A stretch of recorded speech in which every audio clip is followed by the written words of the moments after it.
Assalamualaikum warahmatullahi wabarakatuh. Apa kabar Bunda cantik, sehat dan bahagia selalu.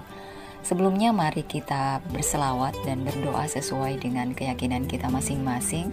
Jangan lupa like, subscribe, dan komen. Yuk, mari kita mulai petualangan kita hari ini. Setelah ditinggal Athar ke arah belakang rumah, aku bergegas pergi ke arah pintu utama. Detik ini, anehnya aku merasa lebih bahagia. Semua sikap Athar membuat senyumanku kembali. Tetapi, ketika aku sampai ke pintu, tiba-tiba seseorang membuka pintu yang tertutup itu lebih dulu. Klek. Sontak mataku membulat ketika melihat siapa wanita yang muncul dari arah luar tersebut. Bu Clara? Begiku spontan. Aku membeku di tempat saking terkejutnya karena seingatku orang-orang kantor tak ada yang tahu tentang hubungan kami. Ya Allah! Kenapa ada Clara di sini? Aku tak menyangka wanita yang digadang-gadang menjadi calon istri Kafka malah ada di rumah mertuaku. Apa mungkin dia akan marah melihatku ada di rumah Kafka? Namun, tidak seperti aku yang terkejut. Nyatanya Clara malah menyunggingkan senyum sinisnya. Dia melangkah maju dengan pasti sementara aku terpaksa mundur bak pencuri kepergok tuan rumah. Halo, Nia. Apa kabar? Bagaimana pemakaman mamamu? Apakah dia sudah beristirahat dengan tenang? Tanya Clara seraya menyeringai misterius membuatku curiga. Kenapa dia bertanya begitu? Apa dia ada hubungannya dengan kecelakaan mama? Ah, tidak. Jangan berpikir aneh kan ya. Aku memaksakan senyum. Alhamdulillah pemakaman mama sudah selesai. Tapi, kenapa Bu Clara bertanya demikian? Dari mana Bu Clara tahu kalau mama saya meninggal? Selidikku. Rasa syok ini menguap mendapati Clara seakan dipenuhi aura gelap. Clara mengangkat sebelah bibirnya seolah meledek. Ya tentu saja saya tahu karena kamu adalah rival saya. Maksud ibu rival? Mbak, kamu bicara sama siapa? Teguran halus Kafka bikin aku dan Clara kompak menoleh. Aku hendak menjawab tapi tiba-tiba Clara menangis setengah menjerit. Wanita yang awalnya sinis itu berubah haluan memasang wajah menyedihkan bak sedang ditimpa musibah. Tanpa melihatku yang berdiri di depannya, Clara dengan cueknya melintas. Kafka, tolong aku. Kafka. Teriak Clara seraya berlari ke arah suamiku yang sedang berdiri dengan wajah kebingungan sementara aku hanya bisa menyaksikan. Drama gila Clara. Sial. Bertambah lagi orang gila di rumah ini. Sejak awal aku memang tidak berharap bahwa pernikahanku dengan Athar akan gemah, ripah dan lojinawi. Namun, aku juga tidak berharap kalau masalahnya bakalan seribet ini. Terutama setelah hadirnya Clara yang datang dengan penuh drama dan air mata buaya. Sesuai dugaan dia langsung mendominasi permainan di rumah ini. Bahkan aku dan Athar yang berencana keluar pun harus mengikuti alurnya. Jadi, ya sudah, kami tidak jadi pergi ke kota atau sekedar jajan di emperan. Setelah kedatangan Clara posisiku jadinya tersudut karena wanita cantik berambut ikal itu merebut perhatian semua orang tak terkecuali Athar. Walau hanya menatap datar pada Clara, tapi aku tahu lelaki itu cukup perhatian. Itu terlihat dari bagaimana dia menyimak semua perkataan Clara yang sedang mengobrol dengan Bu Maryam dan Anita. Lalu, di mana Hans? Ah, entah aku tak peduli. Lagian, ada bagusnya pasangan iblis itu gak barengan kayak gini. Bisa-bisa aku keki akibat kejadian di dapur tadi. Haf, tenang, kan dia? Tenang. Jangan terbawa emosi. Aku meraih tangan Athar menunjukkan kalau dia milikku sekarang dan hanya dia orang yang waras di rumah ini. Sementara Clara mengoceh terus tentang mengapa dia menangis datang ke rumah ini. Ternyata, setelah mendengar pengakuan Clara, aku jadi paham kenapa dia diusir. Katanya, Clara menolak dijodohkan dengan anak lelaki sahabat ayahnya. Clara bilang dia gak cinta tapi ayahnya tetap memaksa. Ayahnya bilang, kalau dia nggak nurut dia harus pergi dari rumahnya. Serasa mendapat sekutu baru, Bu Maryam dan Clara begitu fokus sama obrolan Clara. Bahkan Bu Maryam tampak sangat iba. Sikap yang ia tunjukkan pada Clara sangat bertolak belakang dengan apa yang ia tunjukkan padaku. Kalau begitu kamu nginep di sini aja, Kla. Saran Bu Mariam membuat semua yang hadir di sini tercengang. Iya, Kla, di samping kamar Athar dan Kania ada yang kosong. Tambah Anita. Gak apa-apa kan ya kalau dia tidur dekat kamar kalian? Tanyanya dengan nada datar. Aku refleks mengangkat wajah. Dekat kamar kami?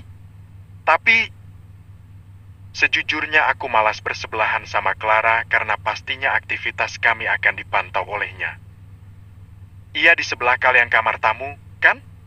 Lagi pula, kasihan Clara gak ada tempat tujuan. Bela Anita. Athar mendecak.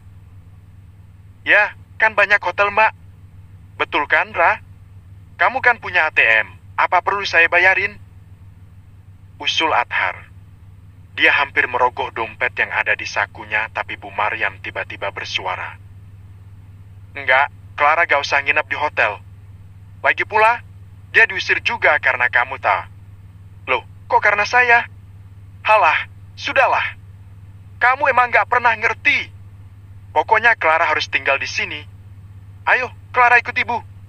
Kamu mau anterin kamu ke kamar. Tanpa peduli aku dan Athar setuju atau tidak, mereka lalu bangkit dengan masih asik bercakap-cakap. Sesekali Clara yang masih pura-pura menangis melirikku penuh ejekan. Sialan. Aku yakin ini adalah bagian dari rencananya. Aku melirik Athar. Rupanya dia tengah menatapku. Lelaki itu menyunggingkan senyum. Sabar ya, abaikan saja mereka. Besok kita akan pergi dari sini. Ujar Athar seakan memahami kegelisahanku. Pergi dari sini? Tapi bukannya kamu mau mencari bukti? Tanyaku menelengkan kepala. Bukti itu akan kita dapat malam ini. Caranya? Alih-alih langsung menjawab, si pria tengil dan tampan itu terlebih dulu mengamit lenganku bangkit dari kursi. Ayo, ikut saya, Mbak. Caranya akan saya tunjukkan. Ucapnya sambil terus memegang lenganku sementara aku sudah pasrah dibawa kemana saja. Toh berdiam di rumah ini saja sudah membuatku muak, jadi mending pergi bersama Athar. Bawa aku, Tah! Bawa! Aku mengikuti waspada langkah panjang Kafka yang masuk dengan pasti ke salah satu gudang yang letaknya tepat di belakang rumah utama. Sejujurnya, jika tidak bersama Kafka pasti aku tidak akan berani ke gudang ini sendirian karena dari depan saja sudah terlihat horor. Dari awal pintu masuk saja, aku sudah merinding melihat jaring laba-laba yang melintang melewati pintu dan menjurus ke lampu yang cahayanya telah redup. Astaga Dragon! Ini gudang penyimpanan atau tempat pesugihan? Kok seram sekali? Emang sih, kata Kafka, gudang ini jarang sekali dibersihkan semenjak bapaknya meninggal. Padahal seingat Kafka dulu gudang ini menjadi salah satu tempat menyimpan barang kenangan keluarga Kafka. Makanya pas bapak mertua masih ada senantiasa dirawat. Honestly, jika bukan karena salah satu misi pasti aku akan menolak mentah-mentah diajak pergi karena bisa-bisa pulang ketempelan. Soalnya dilihat dari suasananya saja sudah kayak ruangan bawah tanah rahasia. Oh my God! Bibirku langsung komat-kamit membaca doa-doa, dari mulai doa bobok sampai masuk WC. Remang, pengap dan kotor. Fix ini mah tempat jin buang anak. Tah, kamu yakin kita harus nyari bukti di sini? Bisikku hati-hati. Mataku awas melihat banyaknya beragam benda yang tersimpan rapi di rak. Dari mulai lukisan rusak sampai telepon jadul ada. Wadidaw, dasar orang kaya. Barang bekasnya aja beda. Kalau di rumahku gudang itu isinya panci bolong, katel gosong, sepatu butut dan lain-lain. Iya Mbak yakin. Saya sudah lama menantikan saat-saat ini. Soalnya dulu saya nggak bisa masuk ke sini karena Bu Mariam selalu menghalangi. Nah, kebetulan dia lagi sibuk sama Clara, saya buru-buru minta kuncinya ke Mbok Dar. Jelasnya, aku mengangguk-anggukan kepala paham. Oh begitu? Pantas kita kesini sembunyi-sembunyi tapi tak. Ini mau maghrib loh. Gimana kalau ada Anwan? Shoot! Anwan-Anwan terus yang Mbak pikirin. Udahlah mending Mbak ikuti saya dan jangan bersuara. Oke? Kerlingnya sambil menyimpan jari tepat di mulutku. Aku memberengut. Lagi-lagi, Kafka melarang aku memprotes tindakannya. Namun, berhubung aku parno, tak lama mulutku kembali berkotek. Kafka, apa kita nggak sebaiknya balik aja? Entar-entaran aja gitu ngeceknya. Kafka yang sedang sibuk mencari sesuatu di antara tumpukan barang yang ada di rak dan sudut tiba-tiba terdiam. Kenapa? Mbak takut. Seringainya meledek. Takut. Kata siapa? Enggak. Pegang hidung tanda kebohongan hakiki. Ya udah, kalau gitu bantu saya cari amplop besar bertali yang warnanya hijau tulisannya Kalindra Files. Kalindra Files? Itu kayak arsip gitu, ya? Aku membulatkan mulut sambil membayangkan seperti apa bentuk benda yang Kafka cari. Ya, betul. Temukanlah, Mbak. Soalnya di situ ada flash disk rekaman percakapan Bapak sebelum meninggal. Hah? Rekaman? Kok kamu baru cerita sekarang? Aku membelalakan mata kaget karena dari tadi Kafka tak memberitahu hal ini. Dia hanya bilang nanti dijelaskan. Kalau tahu barangnya sepenting itu mungkin aku gak akan mengeluh. Kafka menaikkan alisnya sebelah. Ya, soalnya saya bingung mau menjelaskannya gimana. Tapi yang jelas benda itu harus saya temukan sekarang sebelum hari gelap. Imbuhnya sambil kembali bergerak menyingkirkan semua barang yang menghalangi pandangannya untuk mencari amplop itu. Aku menghela napas pasrah. Ya udah deh, saya cari bagian sini, ya? Kataku sambil menuju ke pojok kanan. Oke. Kafka memberikan jawaban singkat. Lelaki itu terlalu sibuk melihat-lihat. Aku mengambil satu persatu barang yang ada di atas rak dengan posisi berjinjit karena tinggi rak kadang gak berperi kependekan. Sayang, sejauh aku mencari hanya debu dan barang lain yang kudapati. Namun, aku gak mau menyerah. Melihat betapa gigihnya Kafka, aku berniat membantunya. Jangan sampai salah. Apalagi salah lihat bayangan, bisa-bisa Kunti yang ditakutkan benar-benar muncul. Sedang sibuk-sibuknya aku mencari, tiba-tiba aku merasa ada sesuatu yang merayap ke tanganku. Refleks saja, aku mengibaskan dan sialnya saat itulah mataku menangkap seekor tikus yang gedenya segede alehum gambreng tengah mencicit ke arahku. Sontak aku menjerit. Ah! Tikus! Teriakku histeris sambil berlari ke arah Athar yang kebingungan. Ada apa? Mbak, kamu kenapa teriak? Tanya Athar seraya memegang bahuku yang berguncang. Dari semua binatang, aku paling takut sama tikus dan sialnya tuh hewan nongol di waktu yang gak tepat. Itu Kak, ada tikus. Hua aa, saya keluar aja. Secepat kilat aku mau menghambur ke arah pintu, hendak melarikan diri dari gudang yang kayaknya banyak tikus ini. Akan tetapi, tiba-tiba sebuah tangan melingkar di pinggangku. Belum sempat memprotes, tubuhku tiba-tiba ditarik ke belakang lemari besar yang berada di dekat rak tempat tikus tadi kayaknya bersemayam. Aku nyaris menjerit, tapi tangan besar Athar berhasil membungkamku. Shoot! Mbak, tenang! Ada yang datang! Jika Mbak gak mau kita tertangkap, lebih baik diam. Bisiknya yang membuat aku diam 1000 bahasa. Benar saja, tak berapa lama, terdengar ada langkah kaki memasuki gudang. Kafka secara seksama melihat dari celah yang terbuka di antara rak dan lemari. Kayaknya yang masuk itu adalah seorang wanita karena aku kenal betul suara langkahnya. Ketukan stelato di atas lantai ini tak begitu asing lagi. Sepertinya itu Bu Maryam. Ya, aku yakin. Tapi, buat apa dia kesini? Kok dia kayak gelisah gitu? Dia menuju ke sini. Tegang. Aku menutup mata dan berdoa semoga tidak ketahuan. Dalam hati aku bersyukur Kafka menarikku ke belakang lemari ini. Jika tidak, aku pasti sudah berpapasan dengan Bu Maryam. Selama dalam pengintaian gerak-gerik Bu Maryam yang mencurigakan, kami saling bungkam. Setelah 5 menit, Bu Maryam mondar-mandir entah mencari apa. Akhirnya Bu Maryam keluar dan meninggalkan kami berdua. Kompak aku dan Kafka membuang napas lega, Tapi anehnya saat ini aku merasa napas Kafka begitu sangat dekat. Hangat, mulai merambat ke daerah wajah. Aku mendadak merinding dan jantungku berdebar kencang. Perlahan tapi pasti aku mendongak dan kutemukan sepasang netra athar yang tengah menatap lekat. "Mbak, maaf ya tadi aku mendadak narik kamu, pasti kamu kaget tadi," ujar Kafka ketika mata kami bertemu pandang. Nadanya benar-benar lembut bikin aku deg-degser. Aku menggelengkan kepala bak dihipnotis. "Gak apa-apa kok, Saw. Tapi apa?" Seolah tidak membiarkan aku menjawab, tiba-tiba tangan kanan Kafka menangkup wajahku. Matanya terfokus ke arah bibirku. Sedang aku hanya bisa mengerjap bodoh untuk meredakan gemuruh dalam dadaku. Ya Allah, akankah kami melakukan itu? Apakah dia akan menciumku?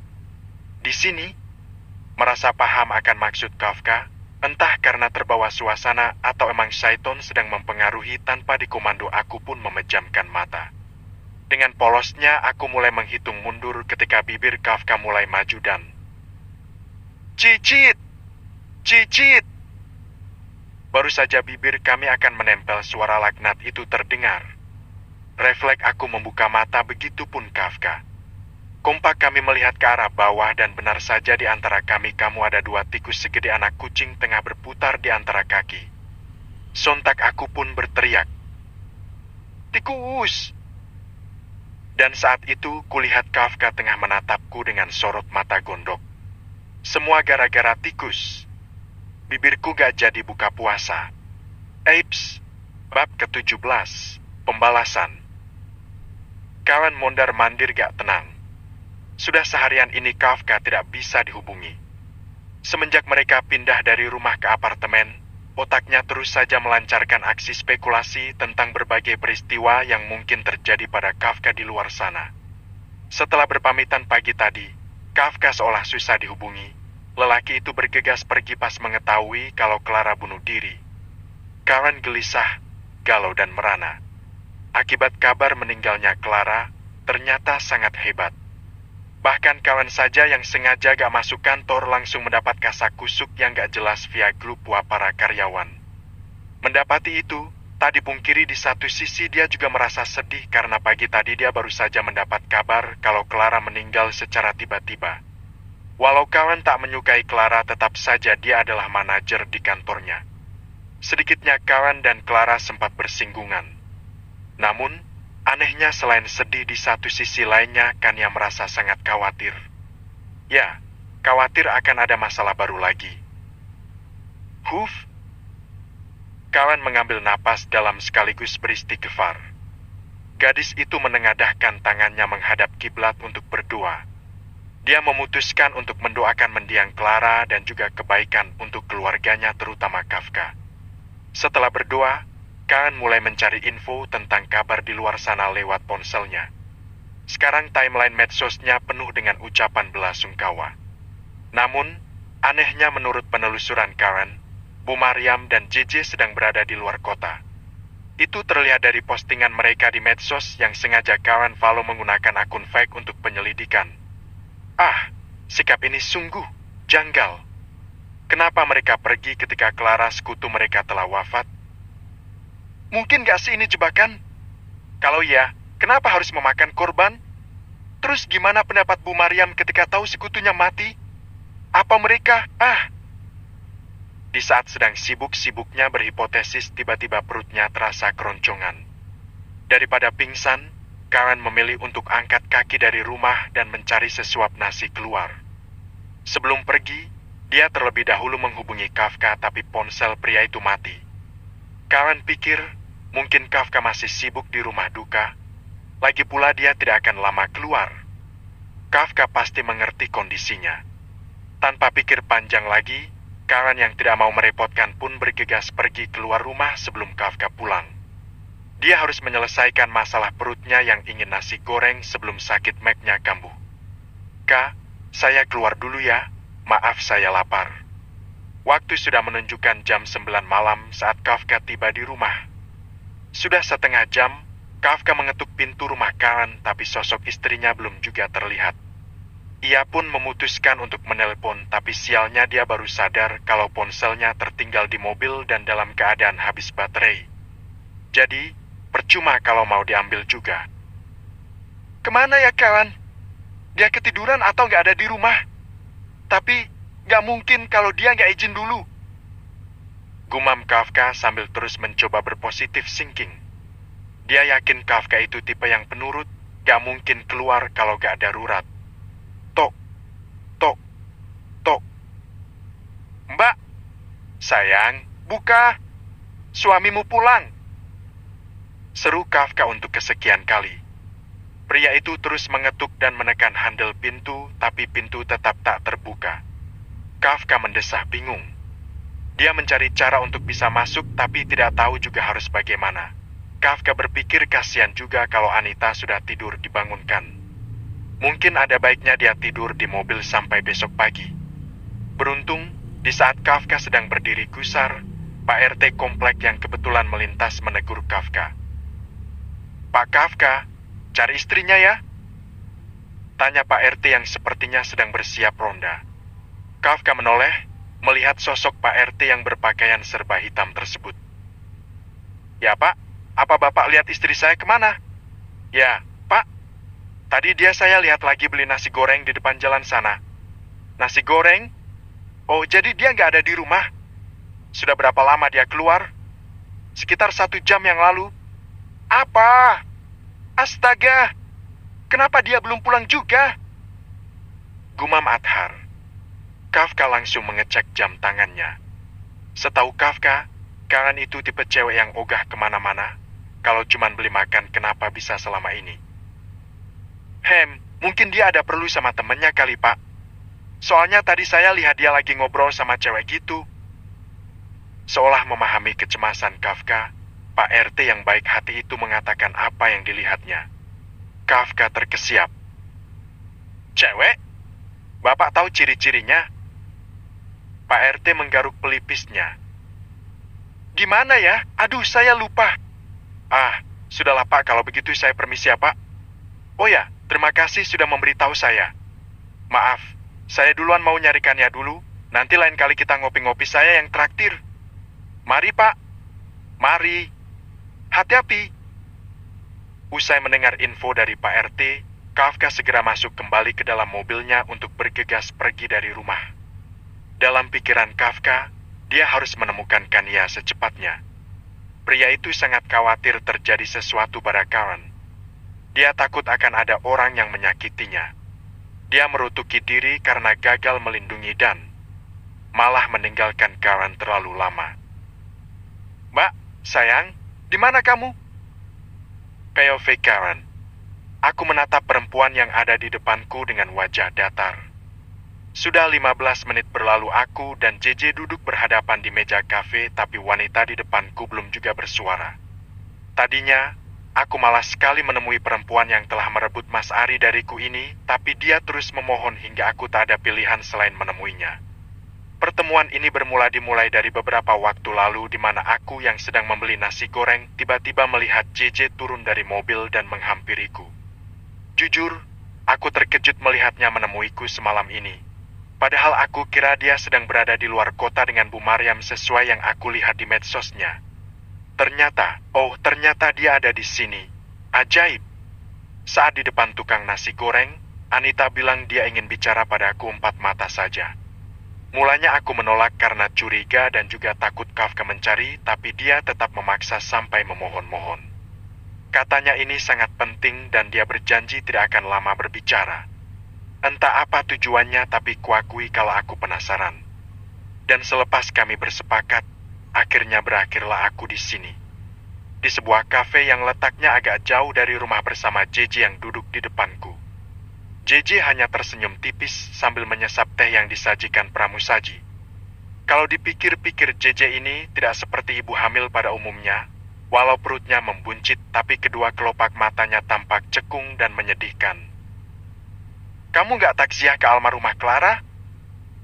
Aku membuka percakapan karena dari tadi ingin sekali menanyakannya. Dia menggeleng sambil meletakkan gelas tehnya. Enggak, ibu melarang saya. Kenapa? Entahlah, yang jelas ibu bilang biar dia yang mewakili dan Ari saja. Terus kalau kamu kenapa gak datang? Aku mengangkat bahu lemah. Entahlah. Yang jelas saya punya alasan. Tapi kenapa kamu bisa tahu? Bukannya kamu gak datang. Ibu yang bilang. Jawabnya singkat. Aku mengangguk memahami meski janggal tapi hatiku malas memperpanjang masalah. Oke, gak heran. Gumamku berbicara pada diri sendiri. Ya balik ke poin utama. Sebenarnya apa yang kamu mau bicarakan? Tanyaku to the point. Aku mengecek arloji di pergelangan tangan dengan cemas karena takut Kafka mencariku.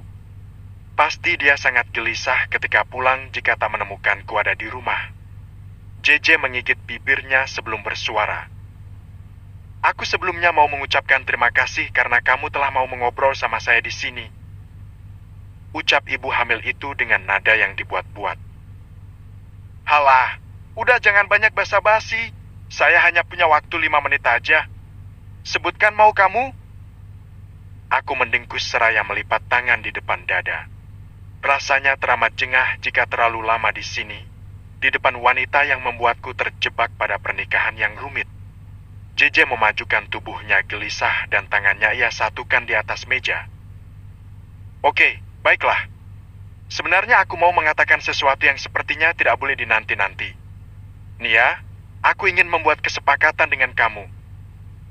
Aku mengernyitkan dahi. Kesepakatan apa maksud kamu? Kesepakatan kalau baiknya kita bertukar suami saja. Gimana? Wah, gila! Tukar suami? Aku sontak melotot. Tak menyangka kalau ucapan aneh itu keluar dari mulut seorang JJ. JJ si mata cekung itu tertawa sumbang seolah responku berlebihan. Iya, tukar suami. Kamu gak usah sekaget itulah. Di zaman sekarang udah lazim yang kayak gitu. Toh, aku juga mengajukan ini bukan tanpa pemikiran yang panjang. Aku mendecak sambil bertepuk tangan. Wow! Luar biasa, ternyata pemikiran kamu benar-benar ajaib. Saya kira, meski pergaulan kamu bebas, otak kamu masih waras, ternyata saya salah. Kamu itu sudah gila, JJ. Kamu sadar gak sih dengan ngomong gini kamu berarti mengkhianati Mas Ari? Setelah kamu merebutnya dari saya, kini kamu ingin menukarnya. Wadah, Tenggorokanku rasanya tercekat karena tidak habis pikir dengan penawaran bodoh JJ. Saya nggak mengkhianati Mas Ari, saya hanya ingin menyampaikan perasaan yang sesungguhnya. Asal kamu tahu, sejujurnya alasan utama saya berselingkuh bukan karena saya tertarik pada Ari, tapi karena saya tahu saya nggak mungkin mendapatkan Kafka. Dan saya harap kamu juga sadar seperti saya sebelum kamu menyanyiakan diri sendiri. Ingat, Ren, Kafka nggak mungkin suka sama mantan janda kayak kamu. Lanjutnya dengan nada merendahkan padaku. Aku tersenyum getir.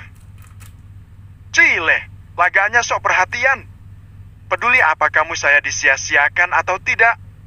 Jujur deh, kamu pasti sengajakan berbuat ini agar saya mulai ragu pada Kafka. Asal kamu tahu hubungan kami lebih dalam dari apa yang kamu kira. Balasku sengit. Aku yakin dia punya rencana di balik kelakuannya yang aneh kali ini. Setelah dia menghancurkan pernikahanku, terus dia kembali buat ngomong yang gak penting. Sungguh siluman rubah yang gak punya akhlak.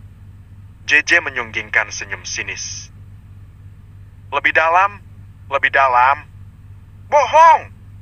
Saya yakin kamu hanya dijadikan pelarian sama Kafka atau pelampiasan. Sungguh kasihan kamu, kawan. Kasihan? Untuk apa kamu kasihan sama saya? Saya tidak perlu kamu kasihani. Saya baik-baik saja dan saya bahagia. Oh, iya? Nggak percaya tuh. Saya tahu kalau Kafka sebenarnya menikahi kamu karena dia mau mengambil hartanya lagi karena dia masih ingin mengusut kematian orang tuanya. Setelah itu, mungkin kamu sudah tidak berguna lagi. Ingat, Ren, saya lebih dulu mengenalnya. Dia itu gak pernah mencintai tulus seorang wanita. Skakmat. Aku refleks mengalihkan pandangan ke arah Anita tajam ketika aku mendengar dia menyinggung inti masalah yang memang menjadi alasan kami menikah. Namun, Entah mengapa bukan itu yang menjadi alasan aku merasa tersakiti. Entah mengapa aku malah lebih emosi ketika dia bilang bahkan aku tidak berguna. BRAK. Sialan! Apa kamu bilang? Aku tidak berguna. Aku menggebrak meja marah. Hah, dengar, ya pelakor cap BURIT. Jujur Li, sebenarnya dari dulu juga kamulah yang sangat tidak berguna. Coba, kamu bayangkan, selama ini emangnya kamu dianggap sama Mas Ari? For your information, selama dia sama kamu dia bilang dia tetap mencintai saya. Bukankah itu berarti baginya bisa saja kamu gak lebih dari seorang jalang? Lanjutkan berapi-api hingga JJ berdiri emosi. Apa? Kamu bilang saya jalang? Dasar janda emendul. Berani-beraninya kamu bilang gitu sama saya. Dengar Ren, kamu itu gak sepenuhnya kenal Kafka. Kamu gak tahu siapa dia sebenarnya. Kamu hanyalah wanita yang dimanfaatkan. Kafka itu gak benar-benar cinta kamu. Suatu saat bisa jadi kamu akan kayak Clara. Oh iya? Jika memang begitu, apa urusannya sama kamu? Itu adalah urusanku. Dasar sombong. Kamu itu memang gak tahu mal. Stop. Hentikan umpatanmu yang busuk itu. Sekarang, lebih baik kamu banyak taubat karena anakmu pasti tidak mau punya ibu yang kayak setan, bukan? Aku beranjak berdiri dari kursi, menatap JJ sangat tajam. Sebelum selesai Anita mengumpatiku, aku sudah melayangkan kode keras untuk menghentikannya. Aku tidak mau kamu bertengkar dan jadi viral. Gak level. Dan, oh ya, persetan juga dengan pilihanmu. Saya gak berminat dengan tawaran murahanmu karena Kafka lebih baik dari Ari. Bagi saya Ari adalah sampah. Dan sampah baiknya menikah dengan sampah. Selamat tinggal. Tegasku lagi seraya berlalu dari hadapan JJ yang menggeram brutal. Sialan. Berdebah. Aku menyesal telah bertemu dengannya. Gelisah, galau dan merana. Mungkin 3 kata inilah yang mampu mendeskripsikan perasaanku sekarang. Bohong jika aku tidak terpengaruh oleh omongan JJ. Mendengarnya bahwa Kafka tidak bisa mencintai tulus seorang wanita membuatku teramat terganggu. Apalagi setelah tahu, sampai sekarang pun Anita masih tetap mencintai Adhar. Cemburu? Ya, sangat-sangat cemburu dan aku juga ragu. Jujur, aku tidak tahu apa yang harus kulakukan sekarang. Rasanya aku bagai sedang menelan buah simalakama. Ditelan sakit gak ditelan pun sakit. Patut diakui, setelah obrolan tadi aku semakin takut kehilangan Kafka. Sisi batinku rasanya tidak rela jika nanti pada akhirnya kami berpisah setelah misi ini selesai. Semua itu karena sepertinya aku mulai jatuh cinta dan terbiasa atas kehadiran Kafka. Namun, benarkah Kafka akan meninggalkanku jika misi ini selesai? Benarkah Kafka nggak bisa serius pada satu wanita? Lalu, sebenarnya kenapa Clara bunuh diri? Apa ini ada hubungannya dengan suamiku? Astagfirullah. Ya Allah, mana yang harus aku percaya? Suamiku atau semua provokasi yang tak mengenakan ini? Tolong aku ya Allah. Aku pusing. Duk, duk, duk. Aku memukul-mukulkan kepalaku sambil berjalan di atas trotoar dengan lunglai menuju ke arah rumah. Entahlah, setelah berbicara dengan JJ, aku semakin takut tanpa sebab.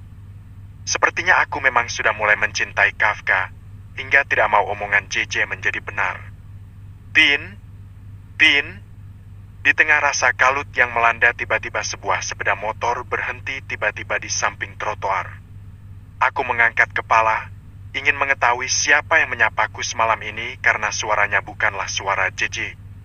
Dan ketika baru saja aku mulai mempertegas pandangan, kulihat lelaki yang sedang berada di atas motor ninjinya itu membuka helmnya perlahan. Dari gerak tubuh, matanya dan perawakannya. Bukankah dia? Hey, Karen, masih ingat saya? Long time no more see ya? Tanya pria yang sangat kukenal itu setelah menampakkan seluruh wajahnya. Aku tercengang. Tak kusangka akan bertemu pria yang sangat aku kenal. Bahkan jauh sebelum aku menikah dengan Hans. Aku membelalakan M. Atta sambil menunjuk bak melihat hantu. Aditya, kamu kembali? Pekiku setelah sadar kalau dia mantanku. TBC, bab ke-18.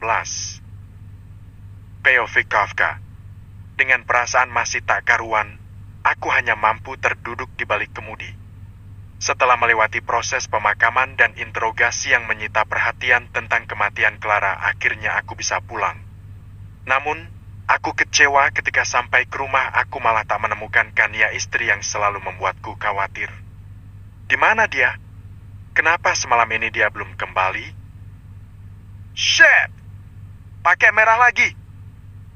Aku mendengkus kesal ketika mobilku terhalang lampu merah, padahal perasaanku sudah sangat cemas. Sambil menunggu lampu berubah hijau, aku merogoh ponsel yang ada di saku celana. Tanganku gegas menekan tombol hijau untuk menelpon Kania, tapi lagi-lagi gak ada jawaban. Hampir frustasi, aku memukul pelan setir dan lalu memandang layar HP yang menunjukkan wajah istriku. Kupandang wallpaper itu lamat-lamat. Heran, ini orang narkoba apa manusia? Kenapa bisa membuatku resah begini? Mbak, kamu di mana? Lagi apa? Dan sama siapa? Aku mendesah gelisah, apalagi lampu tak juga hijau. Sudah menjadi rahasia umum lampu merah di Jalan Soekarno-Hatta ini paling lama. Aku terus menghubungi kawan karena takut terjadi sesuatu padanya. Namun, akhirnya sebuah telepon masuk, tapi bukan dari kawan melainkan Surya. Halo, ada apa, Sur? Aku mengangkat telepon dari Surya. Kupikir pasti dia ingin melaporkan penyelidikannya. Bos, lu ada di mana? Tanyanya dengan nada aneh. Alisku bertaut heran. Tak biasanya Surya bertanya tentang posisi bosnya. Dia itu tipe tangan kanan yang irit bicara. Ada di lampu merah Suta. Lagi nyarikan ya. Emang kenapa? Oh, oke. Kayaknya posisi lo nggak jauh dari tempat istri lo. Jadi gini, gue nggak sengaja ngelintas mau ke rumah lo, tapi tiba-tiba gue lihat Kania sekarang lagi ngobrol sama cowok. Dari gelagatnya ini cowok ada maksud tersembunyi. Apa? Ngobrol sama cowok? Di mana? Suaraku kontan meninggi, rasanya darahku mendidih hingga ke ulu hati mendengar kawan berbincang dengan pria. Kalau Surya menelepon begini, berarti pria itu bukan pria sembarangan atau mencurigakan. Shit. Kania, kenapa begitu dia malah enak-enaknya ngobrol sementara aku mencari? Siapa pria itu? Dia sekarang ada di samping trotoar depan kafe kurang lebih dari posisi lo 1 kilometer, bos. Oke, terus pantau. Gue takut pria itu orang jahat. Sherlock. Siap, bos. Oh ya, bos, gue taat. Cat. Belum juga Surya selesai bicara, aku langsung menutup telepon dari orang kepercayaanku itu. Aku tidak bisa menunggu lebih lama jika ini berkenaan tentang kawan. Bagiku, kawan adalah tujuan utama dan siapapun yang mendekatinya harus atas izinku. Aku tidak mau kehilangannya seperti kehilangan orang tua. Ketika lampu lalu lintas menunjukkan warna hijau, segera kuhidupkan mesin dan melajukan mobil dengan kecepatan tinggi. Tidak akan kubiarkan berlama-lama dengan pria asing. Cukuplah Ari yang menjadi lawanku. Aku tidak menerima pendatang baru. Berbahaya. Baru saja sampai di lokasi yang titiknya sesuai dengan yang dikirim Surya, senyumku seketika lenyap. Belum juga turun dari mobil, pemandangan dari balik jendela terkesan menyebalkan. Aku sengaja memperhatikan dulu secara seksama dan memarkirkan asal kendaraan beberapa meter di belakang mereka. Dalam pandanganku, pria asing itu seolah begitu memuja istriku dan Kania pun tampak nyaman saja. Jangan dikira aku nggak peka pada pandangan berbeda seorang pria. Walau aku tidak tahu pria itu siapa, tapi aku yakin dia punya rasa sama kawan. Aku mengeratkan kepala tangan sambil terus memperhatikan kawan yang tengah berbicara dengan pemuda pemilik motor ninja. Keduanya terlihat sangat akrab dan sesekali mereka tertawa lepas. Sebenarnya, pemandangan memerihkan mata ini sudah pernah aku lihat di kala Hans terus mengejar istriku, tapi saat itu aku tahan karena tahu tidak mungkin mereka rujuk, tapi sekarang berbeda. Kawan tampak nyaman dengan lelaki itu. Brengsek. Siapa dia? Aku harus menjauhkan kawan darinya. Brak. Aku dengan sengaja membanting pintu mobil dengan kencang agar kawan sadar. Namun, banyaknya orang yang hilir mudik dan kendaraan sialnya gak membuat istriku penasaran. Hal. Aku kesal. Dadaku panas terbakar. Langkahku semakin mendekat sampai tanpa sengaja meneriakkan satu nama. Karenina! Kepala kawan tertoleh otomatis. Matanya tampak terkejut, tapi tak lama senyum lebarnya tersungging begitu saja saat melihatku. Namun, semua wajah manis kawan tentu saja itu tak bisa meredakan rasa panas yang bergejolak dalam dada. Kaflo, kok kamu bisa ada di sini? Tanyakan ya kaget. Aku tersenyum. Iya, aku nyari kamu. Syukurlah ketemu. Jawabku tetap cool sambil berjalan lurus ke arah kawan. Kawan tersentak mendengar jawabanku. Mungkin dia merasa janggal, biasanya kami tidak menggunakan panggilan aku tapi saya sehingga kesannya kurang akrab dan romantis. Oh ya, maaf, HP-ku mau lowes. Ucap kawan dengan nada menyesal. Ya, Kaf, kenalkan ini adik temanku dan Dit, kenalkan ini Kaf, suamiku. Tanpa perlu diminta istriku memperkenalkan aku dan pria bernama Aditya itu. Dari setelannya, Aditya ini sepertinya seorang eksekutif muda juga.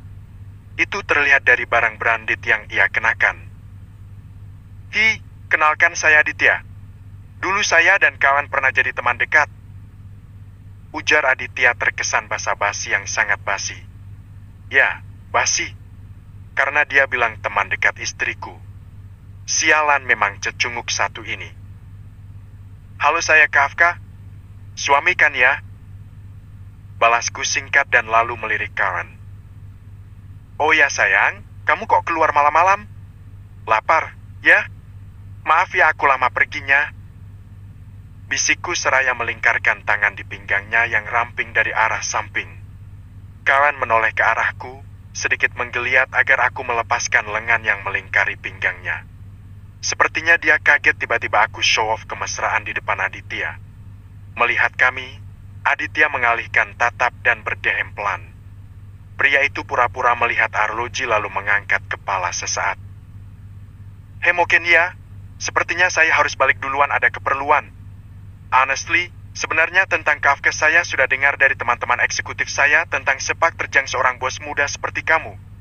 Baguslah, saya bertemu kamu sekarang, mungkin kita bisa berkolaborasi nanti.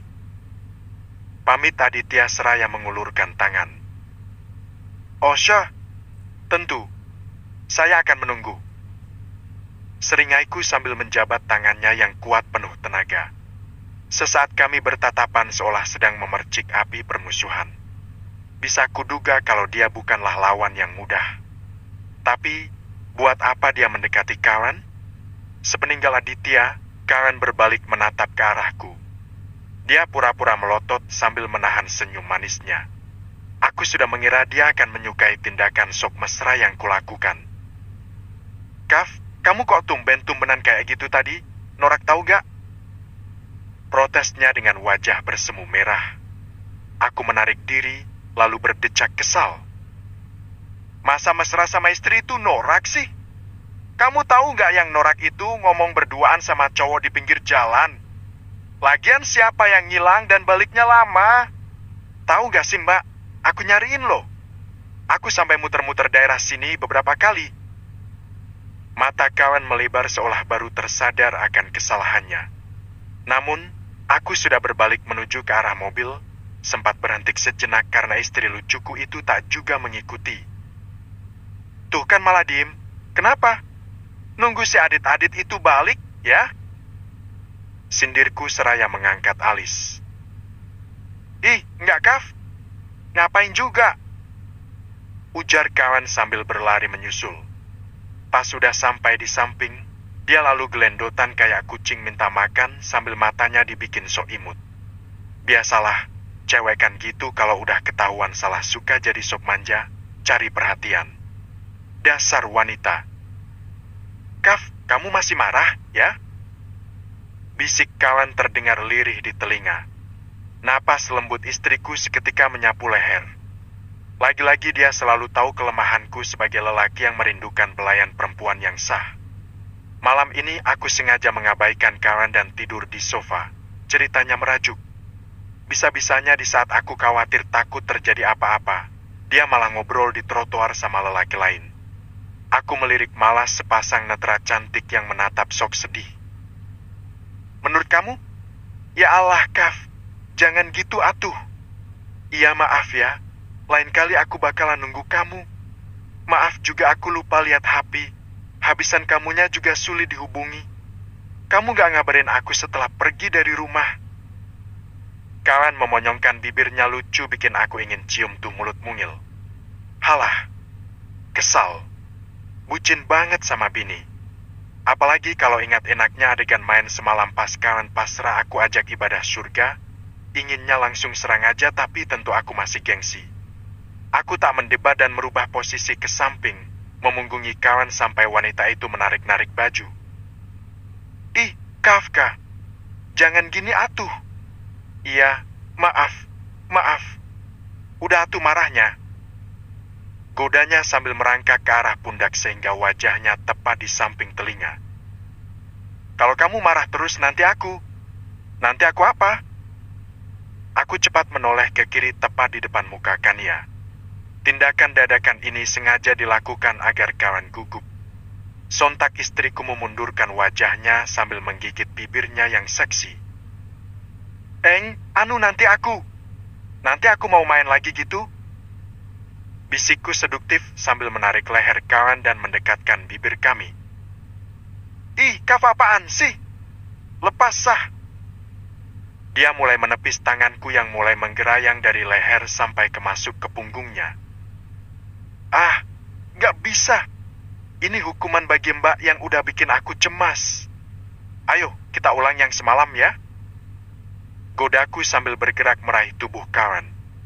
Tak peduli ia memberontak, aku tetap membuatnya berada dalam kendaliku. Gak, Kaf, aku gak mau keramas lagi. Kan tadi pagi udah. Iya, tapi kan mau lagi. Aku tertawa sambil terus mencium mukanya. Dia meringis pura-pura jual mahal, tapi itu tak berpengaruh bagiku yang sudah bernafsu. Ayo, sayang. Mau gak dimasukin sekarang? Tanyaku sambil menampilkan roti sobek setelah menanggalkan piyama. Mendengar itu Kania spontan menelan ludah. Entah kaget atau kagum. Aku tidak peduli. Yang jelas sekarang aku ingin dia tahu kalau hanya akulah yang paling seksi di antara lelaki yang menggodanya. Hanya aku. Titik. Bab ke-19. Tamat. POV Author. Mata Kafka mengerjap pelan ketika dia melihat tubuh atas Karen yang terekspos setelah istrinya tersebut menanggalkan baju piyama. Ini untuk pertama kalinya Karen berani membuka pakaiannya di depan Kafka. Melihat pemandangan eksklusif ini, Kafka tidak menyangka kalau Karen memiliki banyak luka di sana-sini. Ada luka pukulan sampai goresan semua ada. Kafka yakin semua itu bukti kekerasan Ari yang entah mengapa belum sembuh walau sudah sekian lama berlalu. Sebaliknya, Karen pun terkejut melihat penampakan punggung Kafka yang kini bisa dilihatnya dengan jelas. Jujur, Karen tidak menyangka kalau Kafka juga memiliki bekas luka bakar di tubuhnya. Kata Kafka itu terjadi karena dulu almarhum bapaknya sempat memukulinya karena berani menantang Bu Maryam. Mereka pun saling iba terhadap kondisi masing-masing dan berjanji akan saling melindungi, walau tidak terucap secara langsung. Mbak, kenapa Mbak nggak pernah bilang kalau punya luka seberat ini? Ini harus divisum, Mbak. Kita harus menuntut Ari. Oh Tuhan, maaf ya Mbak, gara-gara tujuan misi saya, kita jadi melupakan misi Mbak untuk membalas perbuatan Ari. Ucap Kafka, lelaki itu merasa ikut sakit kala melihat luka yang diderita istrinya. Karen tersenyum. Sudah saya ajukan tapi saya yang kalah di persidangan. Bukankah terkadang orang miskin tidak dianggap di negara ini, Ta? Jadi, ya, sudahlah, lebih baik jangan dibahas. Bagaimanapun saya nggak mau nambah beban kamu. Dengan terbebas dari dia saja saya sudah sangat bersyukur, apalagi dengan kamu ada di sini. Saya hanya ingin hidup tenang. Mendengar kalimat bijak Karen, Kafka merasa terenyuh. Dengan mata berkaca-kaca lelaki itu lalu mengelus puncak kepala istrinya berulang kali. Dia tidak mau merusak suasana dengan masa lalu yang menyedihkan. Ya sudah, kalau Mbak gak mau membahas. Sekarang, lebih baik kita kembali ke niat awal kita, ya? Mbak siap untuk keramas, kan? Goda Kafka sambil menyibak rambut Karen yang wanginya telah direkam dengan baik oleh indera penciumannya. Insya Allah siap. Tapi kamu gak akan keras-keras, kan? Tanya Karen keluh. Dia masih gugup sampai tak berani menatap Kafka. Ya, enggak dong. Saya janji akan pelan-pelan. Are you ready now? Kafka menyeringai dengan napas yang mulai tak beraturan. Efek obatnya semakin menguat ketika kembali dihadapkan dengan keindahan tubuh istrinya. Karen yang ditanya begitu seduktif, sebenarnya berada di antara siap dan gak siap karena rasa trauma itu tetap masih ada, tapi bedanya dia ingin berusaha bahagia. Mbak, kamu udah siap? Tanya Kafka lagi. Pria tampan bertubuh tegap itu memindai wajah Karen yang mulai berkeringat. Karen memilin ujung rambutnya sambil mengangguk malu. Ya, udah. Jawab Karen gagap membuat senyum Kafka terkembang. Setelah berdoa meminta kebaikan, Kafka langsung melancarkan aksi yang sudah ia tahan sekian lama. Bagaikan orang yang baru saja berbuka setelah berpuasa, Kafka sangat bersemangat hingga jantungnya berdebar kencang sementara Karen tegang. Mbak, hari ini warna lipstik kamu beda, ya? Tanya Kafka sambil menaruh jempol di bibir Karen. Ambiar. Karen sontak menelan ludah. Masya Allah dasar berondong penggoda. Ngapain sih pakai acara begini segala kan deg-degan? Karen menggelengkan kepala. Enggak, warnanya sama kok. Cicit perempuan berwajah cantik itu gelagapan. Kenapa gak bagus, ya? Kafka tersenyum menyeringai sambil meraup kedua pipi Karen. Enggak, bagus kok. Cuman boleh nggak saya cobain? Pegangan. Tolong, sepertinya Karen butuh pegangan. Mendengar ucapan Kafka, tubuh Karen merinding apalagi tatkala telapak tangan Kafka menyentuh sebelah pipinya. Jantungnya mulai kelojotan padahal baru pipi. Boleh kan, Mak? Ulang Kafka seolah butuh izin. Boleh, tapi gimana cara nyobainnya? Karen berlagak belon padahal mah mau. Begini caranya. Tanpa babi bu, tidak tahu siapa yang memulai lebih dulu bibir mereka pun bertemu. Semula Karen terlihat sekali sangat risih. Dia ingin sekali memberontak dan mendorong Kafka seperti sebelumnya, tapi elmatan bibir Kafka begitu candu hingga membuat Karen mulai rileks. Karen mengakui berciuman dengan Kafka lebih indah dibanding saat bersama Ari. Maka dari itu, dia berulang kali menguatkan diri. Aku harus berusaha menikmatinya demi Kafka. Aku ingin menjadi istri seutuhnya. Batin Karen bersuara. Karen mengeratkan cengkeramannya di ujung sprei ketika nafsu mereka semakin membara. Terutama saat ia merasa tubuhnya dibaringkan dan kakinya secara spontan melingkari pinggang Kafka. Senyum suaminya terbit. Mbak, terima kasih ya sudah mau jadi istri saya. Bersamaan dengan ucapan Kafka itu, akhirnya mereka pun berlabuh di ibadah surga yang sebenarnya. Malam ini tidak ada yang bisa mengganggu mereka. Kafka terbangun saat ponselnya yang ada di atas nakas bergetar. Lelaki yang saat itu sudah menyadarkan diri tersebut melirik Karen yang sedang tertidur lelap akibat pergumulan mereka tadi. Sejenak Kafka menatap penuh cinta wajah Karen. Dia bertekad ingin secepatnya jujur tentang perasaannya sebelum perempuan itu kembali berpaling pada sang mantan. Mbak, saya janji gak akan nyakitin kamu seperti mantan suamimu yang dulu. Saya akan buktikan kalau saya berbeda. Bisik Kafka lembut sambil membelai pipi putih Karen. Namun, tangan Kafka tiba-tiba berhenti ketika ponsel yang tadi sempat ia abaikan kembali bergetar. Dengan gerakan perlahan, dia mengambil ponsel dan mengangkat telepon dari partner in crime-nya yaitu Ramon. Halo, Ram? Ada apa? Gue kan udah bilang, hari ini gue gak mau ngobrolin dulu apapun. Gue lag. Waalaikumsalam, Tha. Kayaknya lo harus ke rumah sakit sekarang. Putus Ramon tersenggal di ujung telepon sana. Kenapa? Kenapa gue mesti ke rumah sakit? Bu Maryam dinyatakan meninggal, dia ditemukan bunuh diri di rumahnya. Dan CCTV menangkap kalau lo orang terakhir yang keluar dari rumah Bapak Clara. Apa? Serius? Kafka terkejut mendengar info dari Surya. Iya, serius. Sekarang jasadnya lagi dimandikan, tapi hasil tempat kejadian perkara sementara menyebutkan kalau Bu Maryam dibunuh. Ya Allah, siapa yang bunuh Bu Maryam? Walau dia ibu tiriku dan bersalah pada keluargaku, tetap saja aku sedih. Innalillahi ya Allah. Desah Kafka getir. Dia terdiam cukup lama sampai akhirnya dia mengucapkan kalimat istirja. Lelaki itu tampak sangat syok karena dia tidak menyangka Bu Maryam yang hampir saja dia penjarakan malah telah dibunuh lebih dulu oleh selingkuhannya yang ternyata bapaknya Clara. Hal ini ia sudah ketahui sejak lama karena dari bukti yang ia kumpulkan. Ya Allah, sebenarnya apa maksud dari semua ini?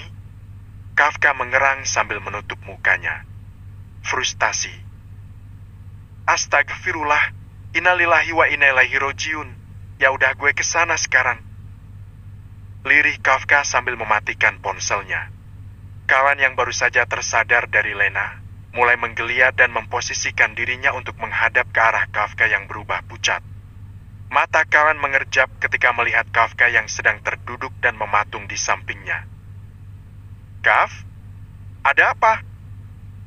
Tanya kawan dengan suara parau.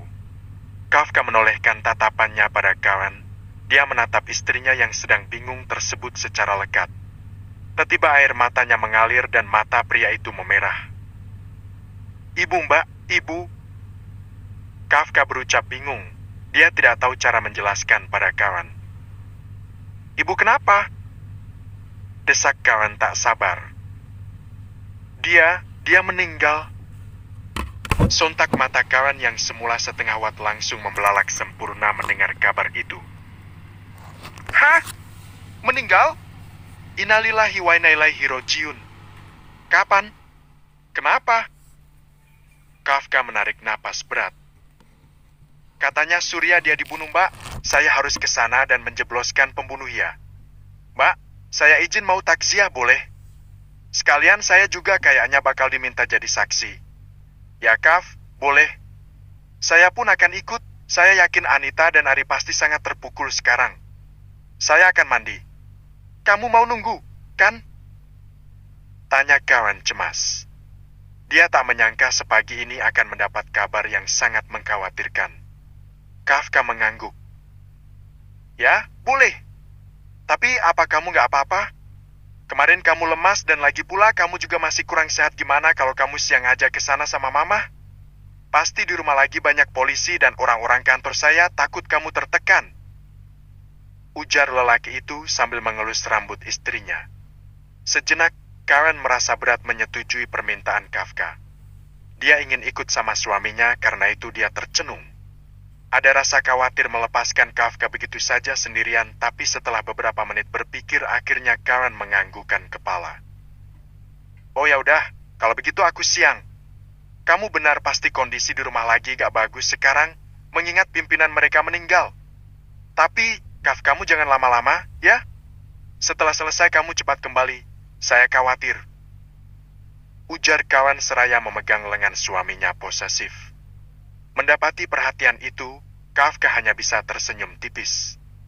Jujur, kali ini bukan hanya kawan yang khawatir akan tetapi Kafka juga merasa hal yang sama. Namun, dia tidak mau istrinya menjadi gelisah ketika dia pergi, maka Kafka mencoba menyembunyikan firasat buruk yang menerpanya. Baik sayang, saya akan cepat kembali. Ucap Kafka pada akhirnya sambil memeluk kawan erat. Erat sekali. Keadaan kehidupanku berangsur membaik. Lambat laun roda aktivitas terus mendapat kemajuan. Terlebih aku dan pihak dari Kafka terus saja memperjuangkan keadilan dan alhamdulillah semua menunjukkan hasil positif. Waktu terus bergulir hingga tanpa sadar, sudah hampir 16 hari Bu Maryam meninggalkan kami. Akibat meninggalnya Bu Maryam, semua kejahatannya jadi terungkap, termasuk kejahatan JJ yang telah membohongi kami semua dengan kehamilannya. Mas Ari pun sangat marah dan akhirnya meninggalkan JJ entah kemana. Alhamdulillah, akhirnya semua orang sudah mendapat karma masing-masing. Kini aku hanya perlu fokus pada kehidupanku dan Kafka yang bahagia. Siang ini, seperti biasa aku juga tengah melakukan aktivitasku selayaknya istri, tapi entah mengapa aku tiba-tiba mual. Aku gegas berlari ke kamar mandi. Setelah membersihkan sisa makanan di mulut, aku kembali ke ruang tengah. Namun, di sana udah ada Kafka yang tiba-tiba menyodorkan tespek ke arahku. Dia bilang sambil tersenyum, "Mbak, cek yuk, siapa tahu Mbak hamil." Ucapnya membuatku seketika terkejut. Apa? Aku hamil? Bercanda. Dan aku pun mual lagi. Maaf jika cerita ini banyak kurangnya, karena cerita ini dipaksakan untuk tamat dan tidak berniat dilanjutkan.